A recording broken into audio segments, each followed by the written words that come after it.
Selamat pagi jemaat yang dikasihi oleh Tuhan. Kita bertemu lagi di Salam Pagi. Mari Bapak Ibu kita melanjutkan pembacaan Alkitab kita dari kitab Kejadian pasal yang ke-32. Yakub melanjutkan perjalanannya, lalu bertemulah malaikat-malaikat Allah dengan dia. Ketika Yakub melihat mereka, berkatalah ia, "Ini bala tentara Allah." Sebab itu dinamainyalah tempat itu Mahanaim. Sesudah itu Yakub menyuruh utusannya berjalan lebih dahulu mendapatkan Esau kakaknya ke tanah Seir, daerah Edom. Ia memerintahkan kepada mereka, "Beginilah kamu katakan kepada tuanku, kepada Esau, beginilah kata hambamu Yakub, aku telah tinggal pada Laban sebagai orang asing dan diam di situ selama ini. Aku telah mempunyai lembu sapi, keledai, dan kambing domba, budak laki-laki dan perempuan, dan aku menyuruh memberitahukan hal ini kepada tuanku, supaya aku mendapat kasihmu." Kemudian pulanglah para utusan itu kepada Yakub dan berkata, "Kami telah sampai kepada kakakmu, kepada Esau, dan ia pun sedang di jalan menemui engkau, diiringi oleh 400 orang. Lalu sangat takutlah Yakub dan merasa sesak hati.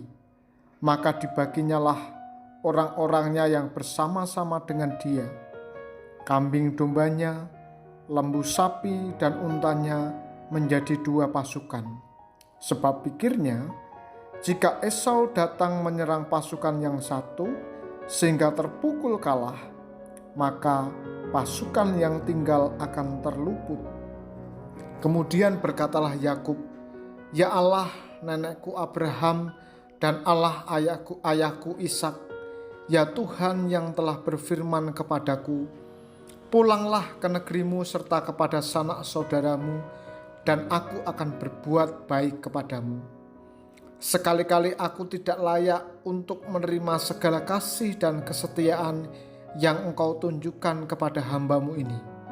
Sebab aku membawa hanya tongkatku di waktu aku menyeberangi sungai Yordan ini, tetapi sekarang telah menjadi 2 pasukan. Lepaskanlah kiranya aku dari tangan kakakku, dari tangan Esau, sebab aku takut kepadanya. Jangan-jangan ia datang membunuh aku, juga ibu-ibu dengan anak-anaknya. Bukankah engkau telah berfirman, tentu aku akan berbuat baik kepadamu dan menjadikan keturunanmu sebagai pasir di laut, yang karena banyaknya tidak dapat dihitung." Lalu bermalamlah ia di sana pada malam itu. Kemudian diambilnyalah dari apa yang ada padanya suatu persembahan untuk Esau kakaknya, yaitu 200 kambing betina dan 20 kambing jantan, 200 domba betina dan 20 domba jantan, 30 unta yang sedang menyusui beserta anak-anaknya, 40 lembu betina dan 10 lembu jantan, 20 keledai betina dan 10 keledai jantan. Diserahkannyalah semuanya itu kepada budak-budaknya untuk dijaga, tiap-tiap kumpulan sendiri, dan ia berkata kepada mereka, "Berjalanlah kamu lebih dahulu dan jagalah supaya ada jarak antara kumpulan yang satu dengan kumpulan yang lain."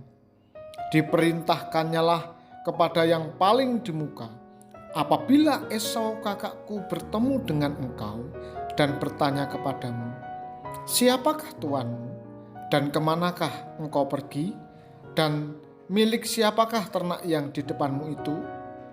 Jawablah, 'Milik hambamu Yakub. Inilah persembahan yang dikirim kepada tuanku Esau, dan Yakub sendiri pun ada di belakang kami.' Begitulah diperintahkannya baik kepada yang kedua maupun kepada yang ketiga, dan kepada sekalian orang yang berjalan menggiring kumpulan hewan itu. Katanya, 'Seperti perkataanku tadilah kamu katakan kepada Esau, apabila kamu berjumpa dengan dia. Dan kamu harus mengatakan juga, hambamu Yakub sendiri ada di belakang kami. Sebab pikir Yakub, baiklah aku mendamaikan hatinya dengan persembahan yang diantarkan lebih dahulu. Kemudian barulah aku akan melihat mukanya. Mungkin ia akan menerima aku dengan baik. Jadi persembahan itu diantarkan lebih dahulu, tetapi ia sendiri bermalam pada malam itu di tempat perkemahan. Pada malam itu Yakub bangun dan ia membawa kedua istrinya, kedua budaknya perempuan dan ke-11 anaknya, dan menyeberang di tempat penyeberangan sungai Yabok. Sesudah ia menyeberangkan mereka, ia menyeberangkan juga segala miliknya.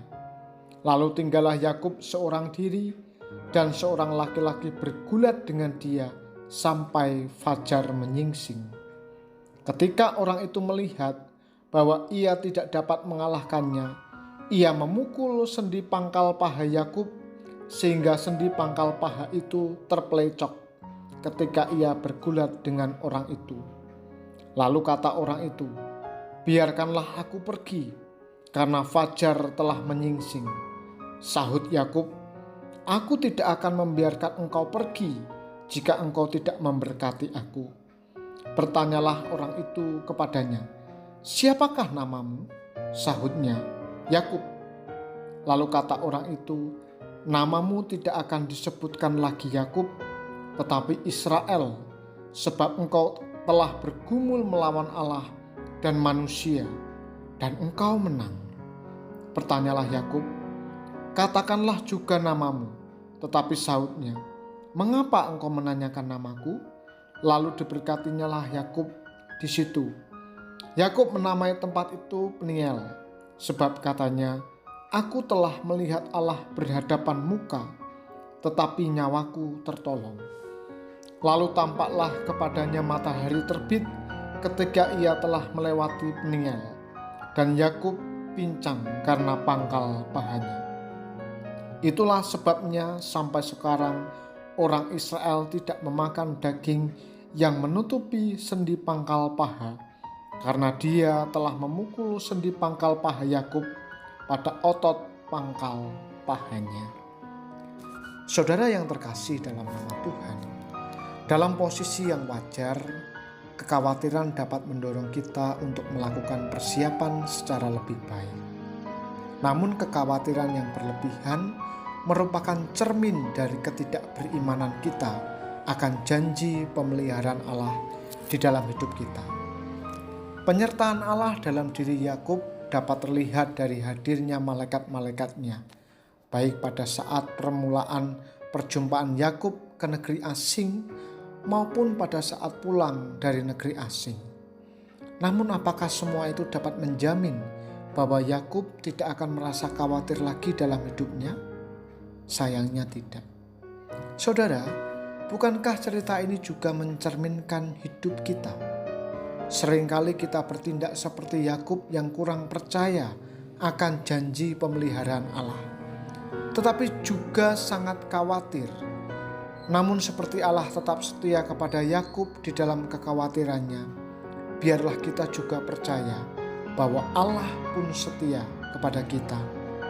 Yang kita butuhkan sekarang ini ialah belajar untuk mempercayakan diri kita kepada Tuhan. Kiranya melalui Yakub, iman kita kepada Tuhan semakin mendalam, sehingga kita tidak perlu merasa khawatir secara berlebihan. Mari kita berdoa. Bapa di surga, kami mengucap syukur untuk firman-Mu yang kami baca. Kiranya firman ini boleh menguatkan kami, sehingga hidup kami semakin selaras dengan apa yang menjadi kehendak Allah. Bapa, hamba-Mu berdoa untuk jemaat Tuhan, baik yang ada di pusat maupun di cabang Salatiga Timur, yang saat ini sedang mengalami sakit, bergumul dengan kesehatan mereka. Kiranya Tuhan yang memulihkan. Kami juga berdoa untuk situasi dan kondisi di sekeliling kami, di mana situasi virus COVID-19 semakin meningkat tajam. Kami berdoa Kiranya situasi segera membaik dan lawatan Allah nyata dalam kehidupan kami. Kami serahkan aktivitas kami sepanjang hari ini di dalam nama Tuhan kami, Yesus Kristus. Amin. Tuhan Yesus memberkati.